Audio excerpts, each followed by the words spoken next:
How do you get out of truancy when it is school avoidance? First of all, if the child has an IEP or 504, then at the same time, it is school avoidance directly connected to the child's disability, then it's discriminatory on the part of the school system for not doing more to address the disability related avoidance of going to school. And it irritates me when the schools sit there and go, that's not our responsibility until the child steps on our campus. And my thing is, hey, dumbass, um, we design behavior plans for kids on buses, and they're not on your school campus yet. So yeah, and the other thing is there is such a thing as school avoidance, disability related to where due to anxiety or due to whatever the child's perceiving is going on at school that they're wanting to avoid, then hell yes.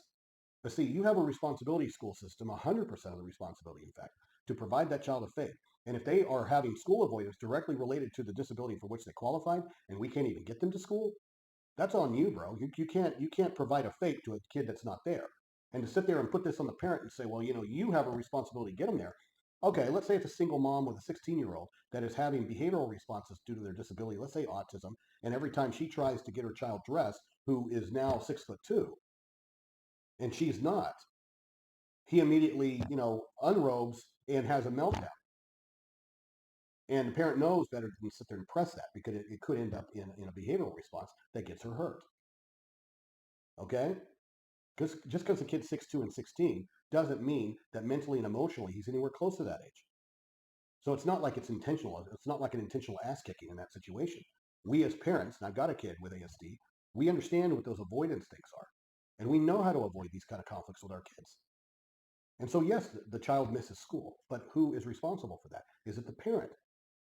But if it's disability related and we can't get the child to access their program, then yes, it falls back on the IEP team and we need to address that.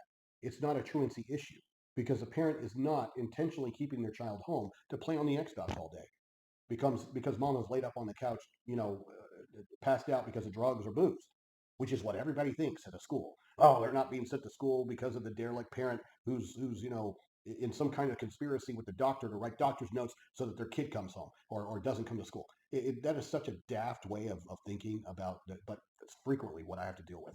That kind of level of stupidity. So instead, this is where you have to convene an IEP meeting. You have to convene a 504 meeting. You have to explain to them that you have the legal responsibility to provide the FAPE. My kid cannot access the program because of disability connected and relating responses that are creating a school avoidance. I can't even get my kid to school. And yes, it is your responsibility. I need help. I need support, which doesn't mean police. It doesn't mean CPS or DHR. That they have no place on the IEP team.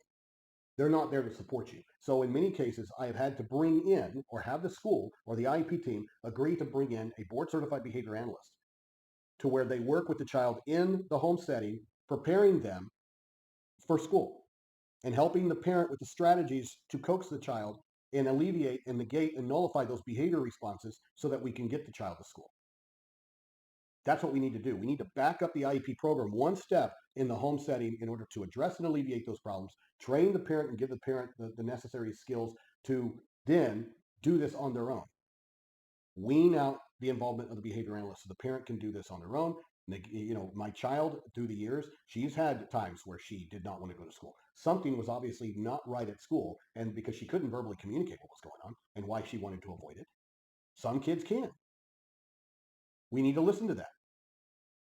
But my daughter couldn't, and we had to sit there and work through that. I had to identify the problem, we need to alleviate it, but then we needed to get her back. And yes, we had to back those services into this environment in order to negate and nullify and address those issues here so that she could even access her IEP program in order for her to receive a free, appropriate public education. They have the duty, you don't. And so if the child's not there, your child can't access their free and appropriate public education. If you're purposely or intentionally not sending them, that's a different situation. But in this situation, if it's documented, if you are repeatedly telling them this is disability related behavioral responses of school avoidance, I need help, and the help doesn't come in the form of CPS, DHR, or the police, you have the responsibility because you have 100% of the legal duty. I need help in the form of behavioral professionals that can assist me in the home setting in order to address these behaviors connected to your environment, which is school, where my child's program exists. And it becomes a defense. If you're ending up having to go to truancy court, that is a defense that I would raise. You might have to educate the judge and the prosecutor a little bit that, hey, they have a legal duty, and you also are going to be assigned an attorney. Share this video with them. Explain that the school has the legal duty. Your child is being discriminated against because what they're doing is they're putting the requirement or the duty on you to get your child to an environment that, due to their disability related behavior or issues, are avoiding school. The school is the one with the duty to back those services in to assist. That's why they get state and federal funding.